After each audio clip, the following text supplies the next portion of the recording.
Bonjour à toutes et à tous. Je suis très heureux d'accueillir aujourd'hui cette table ronde sur la 5G, ses usages industriels. Avec aujourd'hui des experts, notamment dans le Grand Est, et aussi des personnes qui viennent d'un peu partout, et notamment de la région parisienne avec Nokia qui vient nous rejoindre ici, qui va être un peu le fil rouge de cette matinée. Donc, je suis Laurent Serletta, je suis enseignant-chercheur à l'école des mines de Nancy, qui fait partie de l'université de Lorraine, et donc je fais ma recherche dans un laboratoire qui s'appelle le Lauria. Donc je suis très heureux d'être ici et de laisser nos experts se présenter, en commençant par le CRAN. Très bien, bonjour, je suis Eddy Bagic, professeur à l'université de Lorraine et directeur de recherche au CRAN, Centre de recherche en automatique de Nancy, et intéressé par les applications de la 5G pour tout ce qui est industrie 4.0. Nguyen Tran, je suis professeur à la faculté de médecine, je co-dirige l'école de chirurgie et je suis également un porteur d'un grand projet international d'une structure de formation vétérinaire, et on est très intéressé de collaborer avec le 5G pour toutes les applications médicales et surtout chirurgicales. Bonjour, Jean-Philippe Mangeot, je suis le président de la société Urban Loop spécialisée dans le transport. Bonjour, Thierry Ivano, Nokia. Je suis en charge pour l'Europe des marchés émergents entreprises et pour la France, plus particulièrement, directeur des projets collaboratifs. Donc, bonjour, Christophe Dolé, je suis directeur général de SNEF Télécom et nous sommes un spécialiste du déploiement des réseaux mobiles depuis plus de 30 ans et donc on est très impliqué dans les déploiements de la 5G à la fois pour les opérateurs et pour les réseaux privés. Bonjour, je suis Guillaume Herman et je travaille en tant qu'ingénieur à l'ANDRA, l'Agence nationale pour la gestion des déchets radioactifs. Et je suis là principalement pour les applications 5G pour la robotique. Donc merci à vous. Alors aujourd'hui c'est une journée un peu particulière pour nous, car effectivement à l'école des mines nous accueillons cette table ronde 5G et c'est l'inauguration en fait de notre plateforme 5G standalone. On va dire que c'est une première, c'est la première fois qu'une école, qu'un campus va être équipé comme ça d'une 5G Nokia, qui aura été équipé et installé par SNEF Télécom. Alors, même si ça fait un certain temps qu'on fait un certain nombre d'expérimentations. Alors, l'école des mines a un rôle un peu particulier, donc c'est quelque chose qu'on essaye de porter. On a un écosystème, donc on est à la fois un établissement d'enseignement supérieur. Donc notre objectif avec la 5G, c'est de former nos étudiants, nos élèves qui sont des futurs managers, des futurs décideurs, mais aussi finalement des citoyens. Donc aux enjeux. Donc il y a des enjeux techniques, technologiques. C'est être en avance de phase, c'est comprendre technologiquement comment ça va être important pour le pays, on va dire, dans l'avenir, mais aussi il y a des enjeux sociétaux, donc comprendre, on va dire, les questionnements qui se posent sur la technologie, l'innovation, etc. Donc ça, c'est important. Au niveau de l'école aussi, on peut pointer du doigt qu'on a un certain nombre de startups qu'on héberge, et elle n'est pas pu être présente aujourd'hui, mais on a par exemple une startup qui s'appelle Alerion, qui a travaillé depuis un certain nombre d'années sur l'utilisation de la 4G, de la LTE à l'époque, sur des projets comme Seos ou d'autres projets, mais qui effectivement depuis quelques années a travaillé avec Nokia sur un projet qui s'appelle 5G Drone, qui était l'utilisation de la 5G pour avec des drones en particulier pour faire de la surveillance et de sites. Au niveau d'une école comme l'école des mines, on est donc parti de l'université de Lorraine, on a un certain nombre de laboratoires, donc on a le CRAN ici, mais il y a aussi le laboratoire d'informatique qui s'appelle le Lauria, et le Lauria travaille sur des enjeux importants au niveau de tout ce qui est réseau télécom, et notamment au niveau de la 5G, ce que ça va apporter, c'est des temps de latence très faibles, et ce qui va être important là-dedans, c'est les temps de réponse, c'est de pouvoir permettre finalement à ce que les technologies sans fil permettent d'apporter au niveau de l'industrie des niveaux de performance qui vont nous permettre de nous passer effectivement maintenant justement du fil, et donc de pouvoir apporter une réindustrialisation par exemple sur des sites qui actuellement ne seraient trop coûteux de les équiper avec du filaire. Donc on verra ça aussi cet après-midi dans des démonstrations qui vont avoir lieu lors de notre inauguration. Au niveau, on va dire de l'école, on va dire que ce qui est important pour nous aussi, c'est d'avoir un certain nombre d'actions avec des grandes entreprises. Donc on a ici d'autres entreprises. Je reviens aussi sur les startups. On a ici Urban Loop qui va nous présenter après ce qu'ils sont en train de faire, mais aussi des partenariats comme l'ANDRA. L'ANDRA qui est un acteur local important avec lesquels nous faisons un certain nombre d'expérimentations autour de la robotique, et les performances dont on parle, tout à l'heure Guillaume nous fera un petit peu de détails. Et le point sur lequel je voudrais embrayer maintenant, c'est le partenariat important aujourd'hui aussi, ce sera avec Nokia. Nokia qui a accepté en fait de monter une plateforme très particulière aujourd'hui, qui est celle qui vous sera montrée tout à l'heure. Et Nokia, j'aimerais bien que Monsieur Ayrano nous explique finalement quels sont les enjeux pour une entreprise comme Nokia sur la 5G en général et puis sur la journée d'aujourd'hui. Merci Laurent. Donc effectivement, tout d'abord, on est effectivement très ravis d'accompagner Mines Nancy avec ce projet 5G. Comme ça a été dit, je pense que ça va permettre à tout à chacun de s'approprier, de découvrir ce que la 5G peut apporter avec les usages d'aujourd'hui, de demain, et j'allais dire tous ceux qu'on ne connaît pas encore aujourd'hui. Donc en fait, pour Nokia, historiquement, depuis plus de 100 ans finalement, nous sommes une vieille dame, on accompagne surtout les opérateurs télécoms avec différentes infrastructures, qu'elles soient fixes ou mobiles. Et depuis plusieurs années, le monde de l'entreprise au sens large, d'abord dans le domaine du transport, dans le domaine de la sécurité, de la défense ou des territoires ou de l'énergie, a des besoins similaires, si ce n'est peut-être encore plus fort en termes de connectivité et de réseau télécom. On a commencé à les accompagner avec des réseaux fixes dans un premier temps, l'IP, l'optique, de la fibre. Et de plus en plus, le mobile arrive aussi dans tous les secteurs automobiles. C'est un lapsus révélateur parce que c'est un gros demandeur industriel.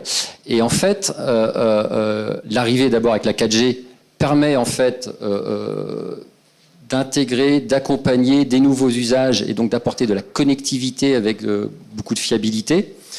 Et la 5G qui commence à se déployer dans le monde industriel, dans l'économie, permet justement, d'apporter intrinsèquement des latences très faibles, des débits encore plus forts, et surtout de connecter des dizaines, des centaines de milliers d'objets. Donc à un moment donné, une fois qu'on a dit que la 5G apportait toutes ces technologies, ça veut dire c'est pourquoi faire. Et en fait, Nokia, en particulier en Europe, mais aussi alors, en France avec toute la stratégie d'accélération 5G qui est menée par le gouvernement et avec la DGE, et en l'occurrence avec les plans France Relance et avec le CSF, infrastructure numérique, l'idée était de regarder de quelle manière tous ces secteurs économiques peuvent s'approprier la 5G, donc d'abord la comprendre. Donc on a éduqué, je dirais, un peu tous les secteurs pour comprendre les intérêts de la 5G et commencer à regarder avec les différents secteurs économiques, qu'ils soient, justement, je parlais du monde de l'automobile, l'industrie, la santé, l'éducation, les territoires, de comprendre les usages qu'on peut supporter avec la 5G, qu'on supporte déjà pour certains avec la 4G.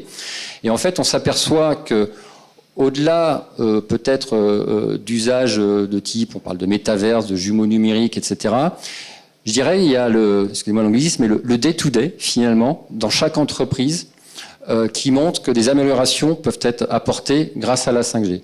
Donc pour ça, la meilleure solution, en fait, ça a été de déployer différentes plateformes au niveau national.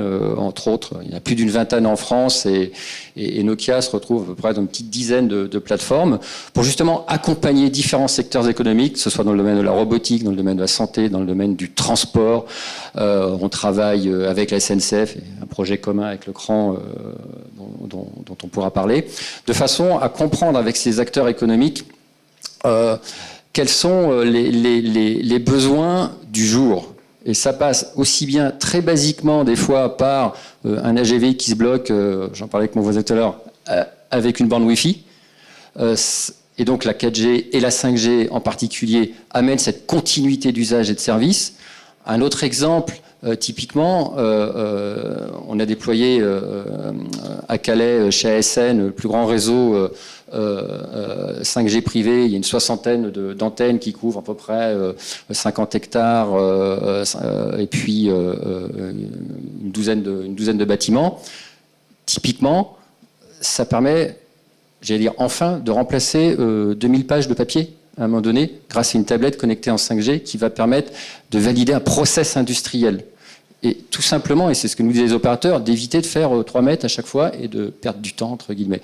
Donc ce sont plein de petits besoins comme ça qui commencent à apparaître et qui permettent en fait d'améliorer en fait un process industriel évidemment derrière avec du gain de temps et des économies à la clé, et surtout de pouvoir envisager en fait tous ces nouveaux usages quand on parle de jumeaux numériques, par exemple, de dire comment je vais pouvoir agir directement en temps réel sur mon process industriel en le modélisant et en, j'allais dire, le transférant finalement sur telle ou telle machine-outil. Donc ça, ce sont les premières plateformes qui nous permettent justement de comprendre ensemble, c'est pas simplement Nokia, mais ce sont tous les acteurs. Et le domaine, par exemple, d'un campus d'école universitaire est intéressant aussi pour comprendre quels sont les nouveaux usages qui peuvent être déployés. Et la deuxième phase qui est en train d'arriver maintenant, c'est comment industrialiser toutes ces innovations, ces avancées grâce à la 5G. Donc il y a d'autres plateformes qui sont en train de se mettre en œuvre et le projet qu'on a sur Bicham avec la SNCF va nous permettre justement de mieux comprendre les usages, les besoins dans un environnement réel au-delà d'une plateforme purement d'expérimentation. Où typiquement a été annoncé il y a 2 semaines la mise en place de campus Fab Lab 5G industriel grâce à la mission 5G pilotée par Philippe Herbert, ce qui va permettre cette fois de pré-industrialiser un process industriel, une innovation technologique en intégrant la 5G comme moyen de connectique à un moment donné, connectivité.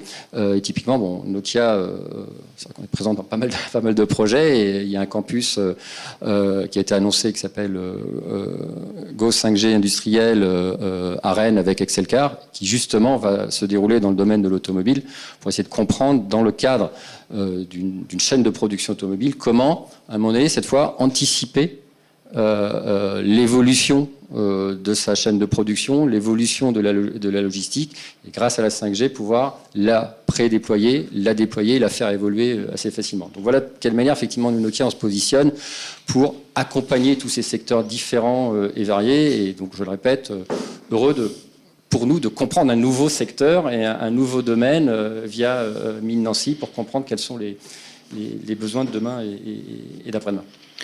Merci beaucoup. Et je pense aussi, alors, au niveau du déploiement, on parle de pré-déploiement, d'installation sur des sites industriels. Au niveau de Monsieur Delay, pour la SNEF Télécom, il y a effectivement des enjeux d'installer cette nouvelle technologie et justement de répondre aux besoins de sites industriels qui, a priori, sont pas forcément prévus pour ça. Donc, est-ce que vous pouvez nous en dire un peu plus justement sur le rôle que vous jouez là-dedans? Oui, nous, on a une grosse expérience du déploiement des réseaux mobiles pour les opérateurs avec lesquels on travaille beaucoup avec Nokia. On a aussi une très très grosse expérience dans le déploiement de la couverture indoor. Et donc en fait, quand on croise ces deux expériences, en fait, couvrir une industrie, c'est relativement à la croisée de ces deux chemins-là. Donc pour nous, c'est pas un vrai sujet. Je pense que le sujet des réseaux de 5G, je pense que la 5G est suffisamment déployée aujourd'hui. Donc le vrai sujet des réseaux 5G, c'est ce que vous disiez tout à l'heure, c'est des cas d'usage qu'il faut mettre dessus.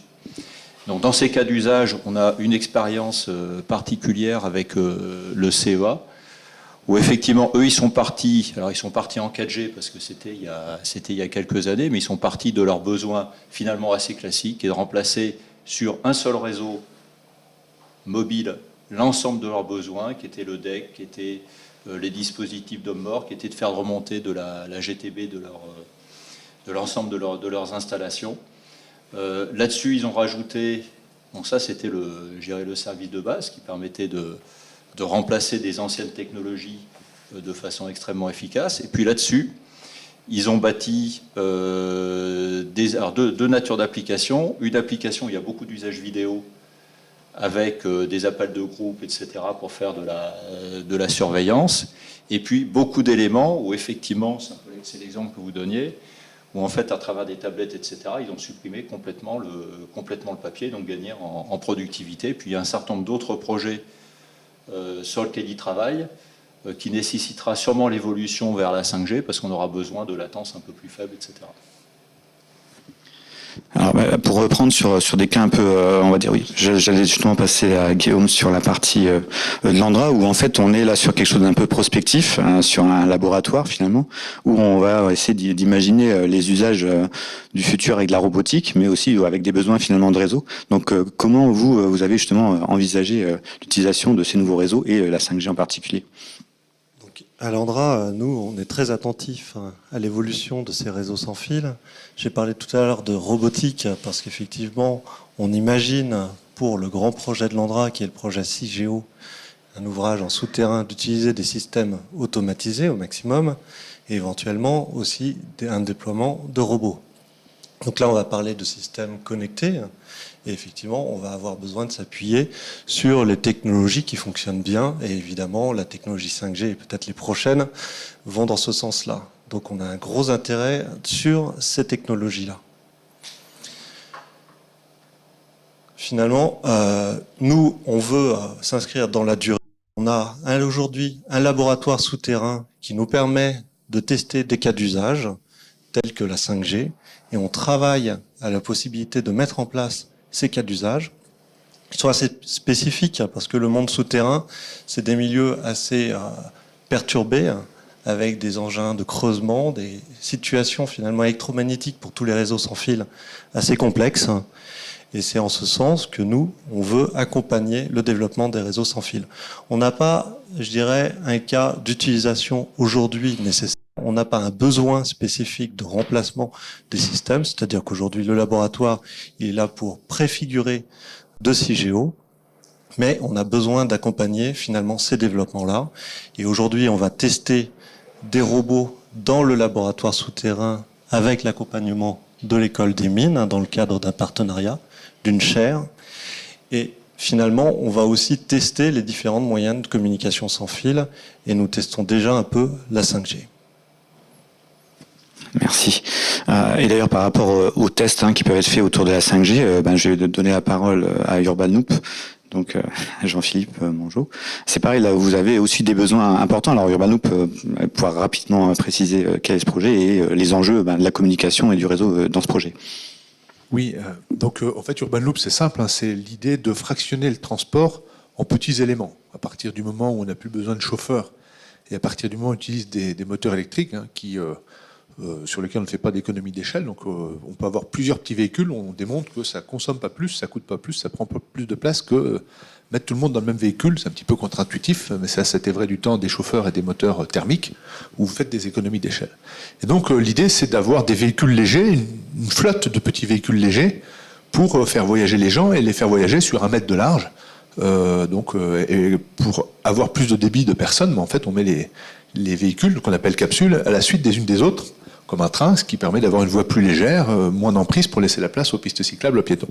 Ça, c'est le résumé d'Urban Loop. Mais maintenant, vis-à-vis de la 5G, donc, on a les mêmes contraintes que dans le ferroviaire, c'est-à-dire que, en termes de sécurité, le véhicule n'avance que s'il a la certitude que le véhicule de devant lui a atteint une certaine position. C'est-à-dire que si on veut suivre le véhicule de devant assez près, on a une autorisation d'avancer qui est rafraîchie au fur et à mesure que le véhicule qui est devant soi a atteint ses positions. On n'a pas le droit d'aller plus loin parce que c'est comme ça. Et donc, plus nous, on va avoir un taux de rafraîchissement qui est élevé, plus on va pouvoir, entre guillemets, coller le véhicule de devant, ce qui est important pour nous pour garantir le débit que l'on souhaite. Donc, on a pu faire des premières expérimentations sur notre terrain d'essai à Tomblaine, 4,5 hectares, 1200 mètres de rails, sur lesquels on circule à 60 km/h. On a établi le record du monde de consommation énergétique, moins de 1 centime d'euro par kilomètre parcouru. Et on a commencé par quelque chose d'assez simple, donc un réseau Wi-Fi avec plusieurs bornes Wi-Fi espacées tous les 200 mètres, reliées par de la fibre optique pour avoir les temps de latence les plus faibles possibles. On voulait savoir jusqu'où on pouvait aller. Et puis, grâce à notre collaboration avec toutes les écoles d'ingénieurs, et en particulier l'école des mines, on a fait un essai 5G, où finalement il n'y a besoin que d'une antenne qui a réussi à couvrir tout. Et alors, sur l'aspect Wi-Fi, on avait des temps de latence très très faibles, mais à chaque fois qu'on devait changer d'antenne, on avait un temps qui n'était pas du tout maîtrisé. On passait de 7 millisecondes à 70, 140, parfois 210 millisecondes. Et ça nous posait problème parce que nous, c'est le pire cas en fait qui va dimensionner l'ensemble du réseau. Donc on a fait ces tests 5G qui ont montré en fait d'une part qu'une antenne suffisait, d'avoir la continuité de réseau qui pour nous est importante. Donc on a pour l'expérimentation qu'on va faire à Saint-Quentin en Yvelines durant les Jeux Olympiques, on va partir pour l'instant sur une solution 4G. Car on sait que l'avenir derrière, c'est la 5G derrière qui va nous permettre de gagner du temps en latence. Et il y a aussi un autre sujet qui est important, lorsqu'on conduit sans chauffeur, on est obligé de démontrer la sécurité, démontrer que devant, il n'y a personne. Donc aujourd'hui, vous connaissez tous les navettes autonomes qui ont des caméras embarquées dans le véhicule. Et donc, c'est eux qui, avec leurs yeux, voient les différents obstacles. Donc, on est forcément limité en vitesse parce que si on va à 60 km/h, par exemple, dans du transport public, il faut 4 secondes pour freiner. Et ça dure 32 mètres. Et ce qui est dur, c'est de démontrer que dans 4 secondes, le 32e mètre sera toujours libre. Donc nous, on a fait le choix de mettre ce qu'on appelle des cross-cam. Ce sont des caméras fixes qu'on met sur les lampadaires et qui permettent d'avoir une vision avec plus de hauteur pour démontrer que la voie est libre sur un champ plus large.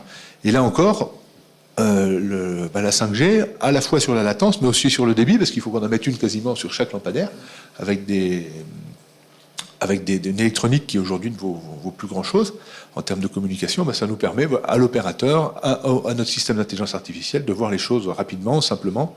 Et donc c'est pour nous, dans la mobilité autonome, de gagner la latence. C'est important pour gagner du débit, rapprocher les véhicules entre eux. Et puis le débit pour avoir de la vidéo un petit peu partout, simplement, une multitude. Merci. Alors justement, pour continuer peut-être sur le transport intelligent, peut-être on peut revenir, donc soit, je sais pas quelle personne voudrait répondre là-dessus, peut-être Nokia, sur des projets peut-être en détail que vous avez sur le transport, et revenir après peut-être sur le haut cran où vous avez un projet avec la SNCF en général. Sur le transport, donc on a une plateforme qui s'appelle 5G Open Road, qui se déploie sur Paris-Saclay, Paris-Saclay, Saint-Quentin-Yvelines, Versailles-Grand Parc. Donc l'idée, comme son nom l'indique, Open Road, était de regarder de quelle manière la 5G sur route ouverte va pouvoir accompagner justement toutes ces nouvelles mobilités. Et donc, comme ça est indiqué, nouvelle mobilité, ça ne va pas simplement dire comment la 5G va permettre de piloter, de contrôler, de recueillir de l'information d'un véhicule, mais n'oublions pas aussi la route.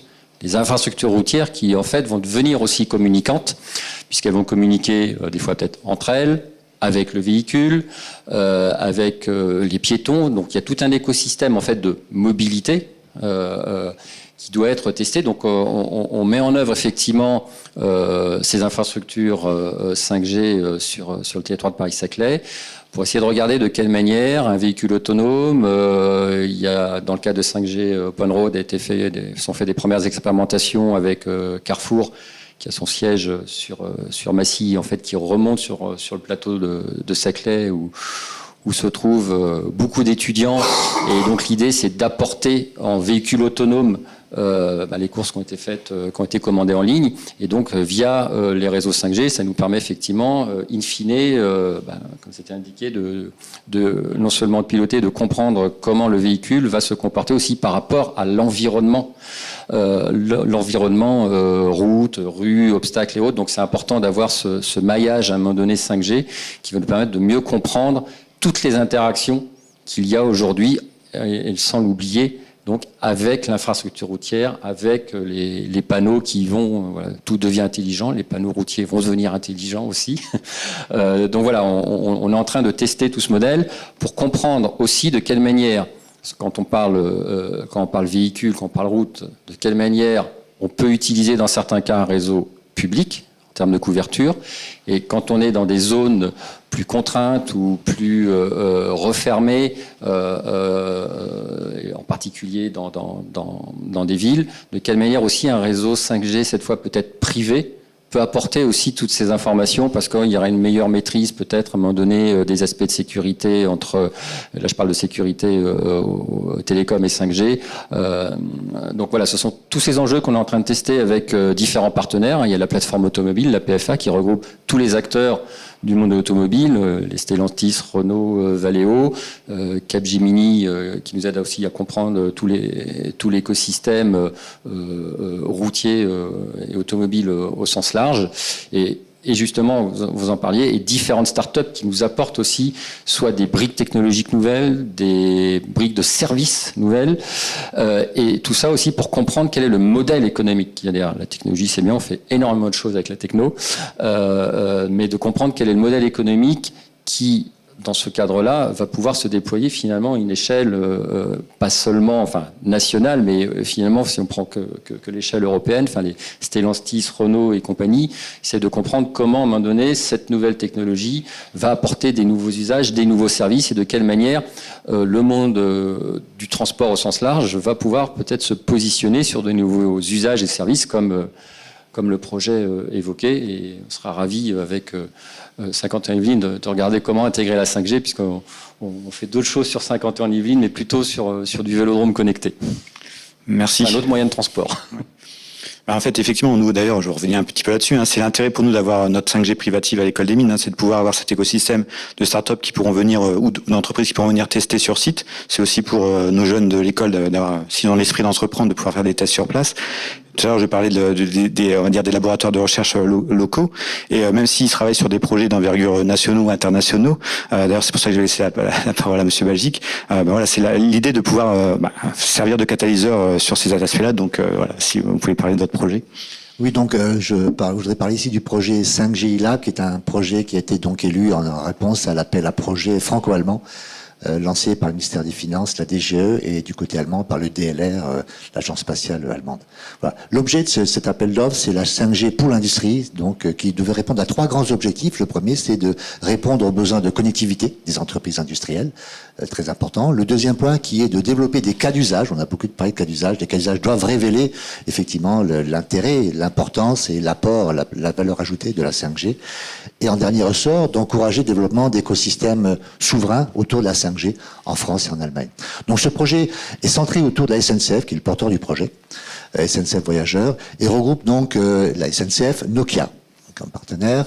Au niveau français, donc, il y a aussi l'Université de Lorraine, le CRAN, que je représente. Il y a au niveau allemand le Fraunhofer Institute, et puis une entreprise Evocortex, spécialisée dans le domaine de la robotique. Voilà. Donc, globalement, en prenant le contexte, le cadre s'appuie sur les cas d'usage à définir en cours de définition avec la SNCF qui s'appuie sur ses technicentres. La SNCF dispose de 4 ou 5 technicentres en France. Le plus proche de nous ici est à Bischheim, en région alsacienne. Imaginez 24 hectares dans lesquels on rentre une rame de TGV avec sa locomotive avant, sa locomotive arrière, 8 voitures. Cette rame entière rentre dans le technicentre. L'ensemble des véhicules, des voitures est démonté. Chaque équipement est démonté, testé, soit remplacé, soit rétrofité, remis à niveau, inspecté, et ensuite c'est remonté. Et la rame repart pour 15 ans d'usage. C'est un grand carénage de rame TGV qui ensuite ne passera que par de la maintenance plus minime.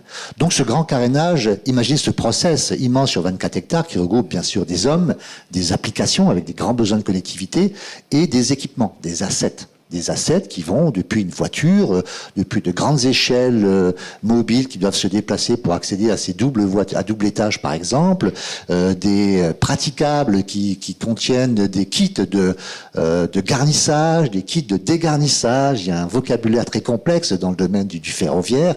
Il y a énormément d'assets, d'applications et de personnes qui doivent coopérer ensemble. Donc la 5G, les cas d'usage à définir, s'appuient sur 3 grandes lignes.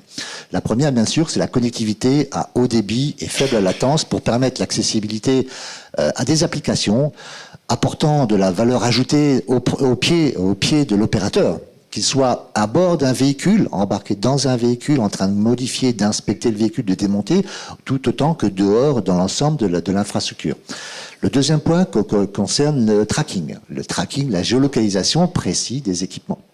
Alors des assets, des ressources physiques, on peut penser des ressources physiques, l'ensemble des pièces qui vont être démontées et remontées ensuite sur les véhicules. Ces pièces sont acheminées notamment par des petits trains de praticables. Voilà, chaque praticable comporte des pièces. Donc l'ensemble de ces éléments de praticables, de ces pièces, doit être traqué. Comme les véhicules qui se déplacent aussi doivent être traqués pour permettre notamment au système de gestion de RP de pouvoir améliorer la qualité de suivi de ces process et optimiser ces process pour avoir une meilleure vision et notamment l'aspect jumeau numérique qui est aussi envisagé au niveau de la SNCF pour avoir une image numérique complète la plus proche possible en temps réel de l'activité sur l'ensemble de son site. Donc ceci concerne le tracking. Et le dernier point concerne le remote control, la possibilité de téléopérer, d'avoir des services avancés sur les assets mobiles. Et donc ça, c'est plus particulièrement la partie dont on va s'occuper le CRAN, c'est-à-dire que on considère que, imaginez quand dans une telle enceinte, on va avoir énormément d'assets, d'équipements mobiles qui évoluent avec des opérateurs, que chaque asset puisse être connecté, puisse être accessible en permanence, et puisse permettre d'interagir avec les assets qui l'environnent et avec les opérateurs. Donc ceci, nous avons déjà développé ce genre de travaux avec d'autres réseaux 4G ou du LP WAN, mais qui ont beaucoup de faiblesses pour permettre d'avoir une faible latence et une grande interactivité entre les équipements. La 5G va être testée dans ce cas-là pour permettre effectivement de doter les équipements mobiles dans l'ensemble de l'enceinte de moyens de communication 5G avec des services embarqués, avec de l'intelligence embarquée, qui permettront d'apporter une plus grande sécurité et un contrôle possible à distance et interopérable de l'ensemble des équipements qui auront une valeur ajoutée signifiante dans l'ensemble du process.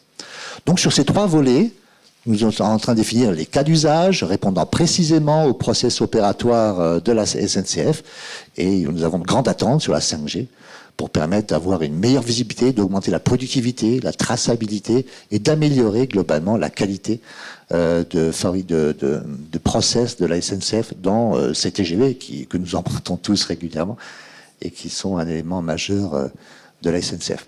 Voilà pour l'aspect cas d'usage industriel. Merci beaucoup. Je vais rebondir justement sur cette notion de téléopération avec Nguyen Tran, qui est quand même autour de la chirurgie virtuelle quelqu'un de très important dans notre région. Donc effectivement, si vous pouviez nous parler un peu des enjeux de la 5G pour tout ce domaine.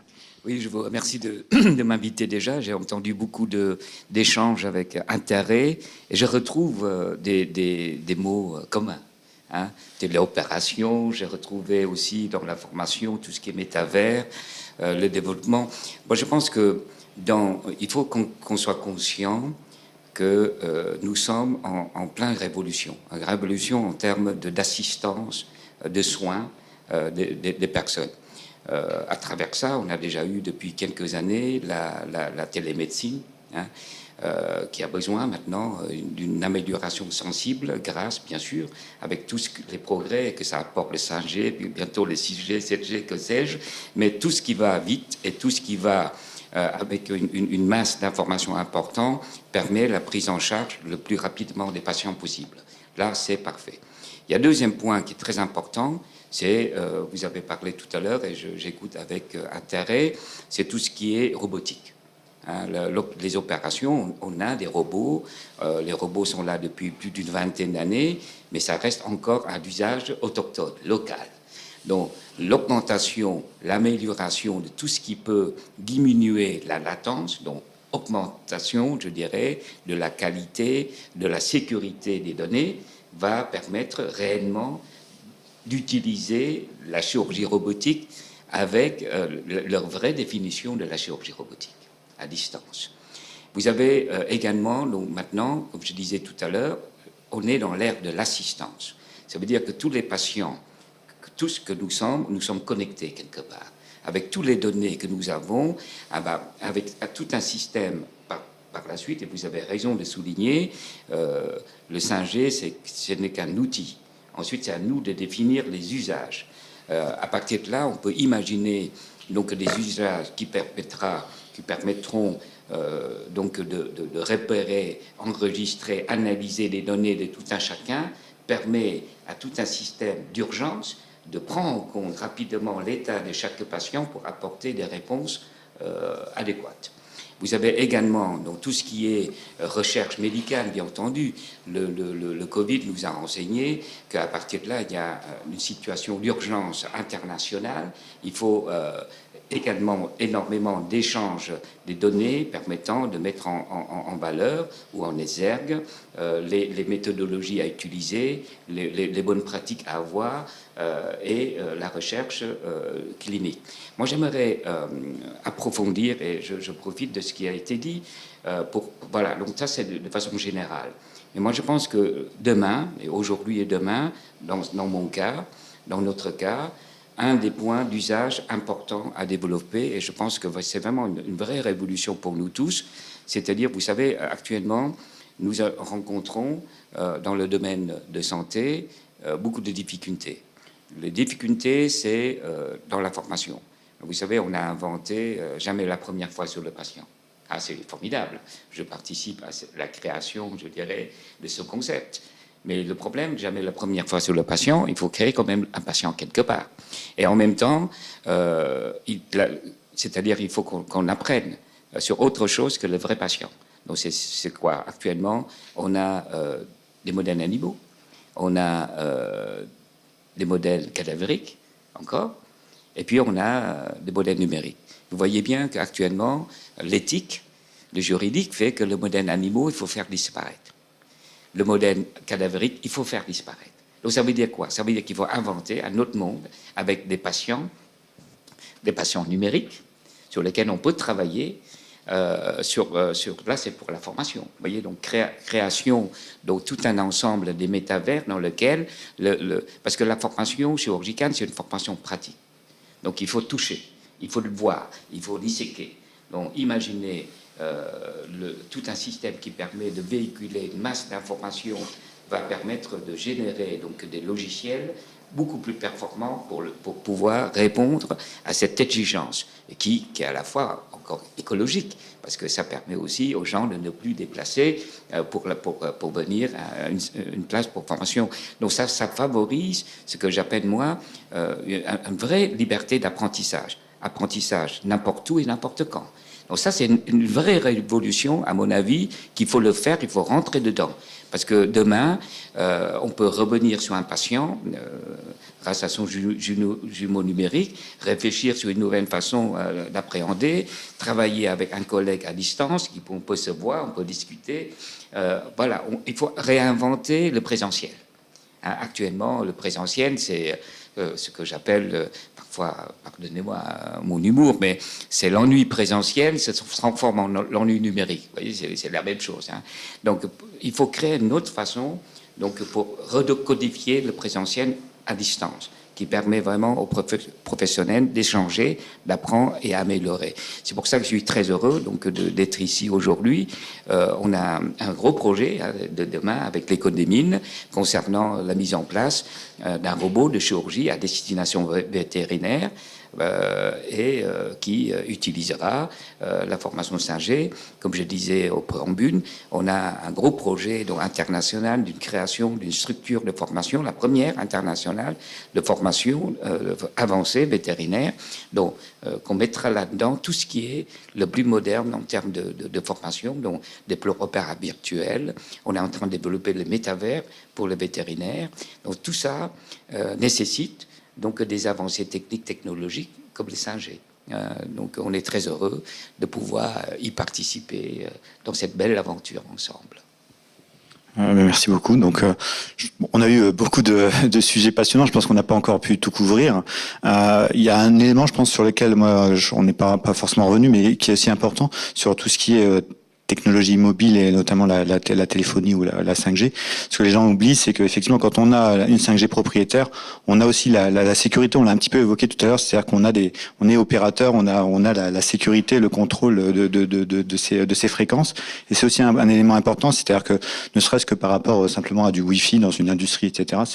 On a cette capacité de contrôler les fréquences, de contrôler les accès, de contrôler le réseau. Et ça, c'est un point, sur lequel je voulais insister. C'est aussi un des points sur lequel que ce soit dans les entreprises, dans les startups ou dans les laboratoires, on travaille parce que voilà, garantir la qualité finalement globale d'une solution, c'est aussi garantir que donc le temps de latence, les performances, etc. et la sécurité. Alors après, je ne sais pas, peut-être qu'il y a eu quelques questions en ligne. Non, pas pour l'instant. Donc voilà. Après, moi, j'avais une petite question supplémentaire par rapport à justement par exemple à SNEF Télécom. Parce qu'en fait, voilà, on parle de 5G déploiement pour les personnes qui nous regardent, mais en fait, c'est peut-être avoir un peu un ordre d'idée de finalement, si moi je suis une PME ou je suis de l'école des mines, alors moi je sais parce que je l'ai fait, mais si je veux déployer de la 5G privative chez moi, finalement, c'est quelle est la procédure donc entre SNEF Télécom et Nokia par exemple pour déployer de la 5G dans mon entreprise. C'est assez simple en fait. Le premier élément qui est à la rigueur le plus compliqué, qui est celui qui prend le plus de temps, et je pense que vous l'avez expérimenté, mais je pense qu'aussi l'ARCEP est en train d'améliorer l'ensemble de ces procédures, c'est l'obtention des fréquences. Et donc vous avez vu que, en particulier à partir de début 2023, la procédure à la fois a été simplifiée en termes de procédure et en termes d'argent, parce que finalement, maintenant, on peut avoir une bande de fréquence sur un bout de territoire qui est relativement petit, à un prix extrêmement raisonnable. Après, le déploiement lui-même est quelque chose de, je pense, assez simple. Vous avez dû l'expérimenter avec nos équipes sur l'école des mines. Une fois qu'on a les fréquences et qu'on a fait les études radio, on déploie finalement relativement assez vite. La mise en œuvre de tout le reste est assez automatisée, puisqu'on est dans des technologies qui sont très proches de l'informatique, donc ça va relativement vite. Et après, tout le sujet, c'est l'intégration au reste de l'entreprise. C'est effectivement tous les sujets de sécurité, etc. Et c'est tous les développements ou toutes les intégrations qu'il faut faire pour intégrer les cas d'usage. Et le gros du travail, il est au niveau de ces cas d'usage et de l'intégration dans les process de l'entreprise, alors que la partie réseau en elle-même est quelque chose d'assez simple et d'assez rapide. Bon, alors j'en profite, même si je suis pas sûr que ce soit le lieu, mais pour remercier effectivement les services et la SNEF de Nokia et de l'université d'ailleurs qui ont mis beaucoup d'heures pour faire l'intégration, parce que l'université c'est une grande entité.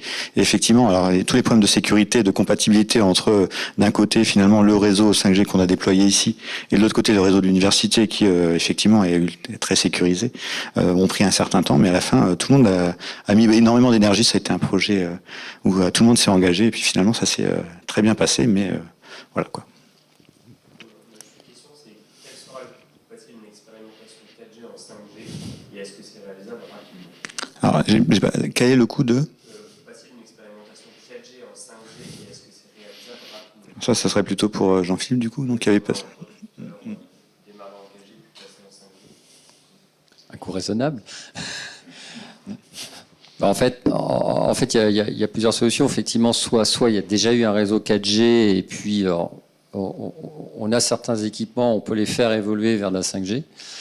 Après, il peut y avoir aussi finalement des besoins nouveaux sur tout ça. Donc ça va nécessiter des fois de remplacer le réseau 4G. Ce qu'il faut comprendre aussi, ce qu'apporte la 5G au-delà de performance technologique, et c'est un point, enfin, on ne l'a pas évoqué, mais qui devient majeur aussi, c'est la transition environnementale et donc des consommations d'énergie moindres, voire, je le disais basiquement, mais c'est un peu comme la lumière, si on a besoin d'éclairer, on éteint, entre guillemets, mais c'est ce qu'on apporte aussi avec les réseaux 5G. Donc, ce qui fait qu'à un moment donné, il sera sûrement intéressant, j'allais dire peut-être, de remplacer finalement le réseau 4G par un réseau 5G, parce qu'il y a des améliorations technologiques, parce qu'il y a effectivement, enfin, tout ce qu'amène la standardisation avec les différentes fonctionnalités, entre autres, amenées pour l'entreprise.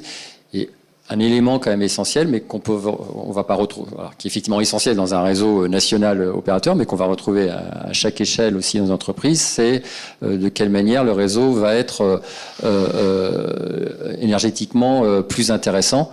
Donc, ce qui fait qu'à un moment donné, si on veut passer de 4G à 5G, mais finalement on fait un peu du copier-coller de ce qui se passe côté opérateur. Ce sont des petits réseaux finalement qu'on retrouve. Donc il y a soit des évolutions, soit d'antennes à un moment donné qui sont prévues pour évoluer vers la 5G, pardon.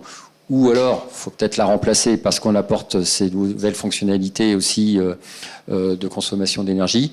Ensuite, selon le modèle, vous pouvez avoir, on parlait de réseaux purement privatifs et le cœur de réseau qui est installé dans l'entreprise, par exemple. Donc on peut le faire évoluer, et on parlait d'IT de plus en plus. En particulier pour les cœurs d'un réseau, on est sur des solutions qui ressemblent de plus en plus à de l'informatique. On est toujours que la convergence IT et télécom est arrivée, et puis on a la convergence d'ailleurs aussi OT qui est en train d'arriver. Donc ce qui fait que dans certains cas, ça peut être une évolution qui doit se faire en faisant évoluer ou remplaçant peut-être le cœur des réseaux, ça dépend des projets.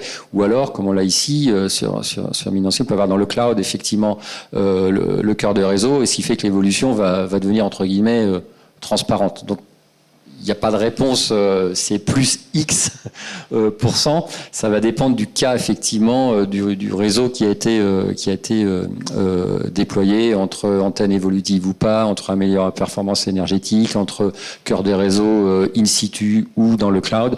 Donc il y a une échelle assez large, effectivement, de variation des réseaux et donc de leur évolution.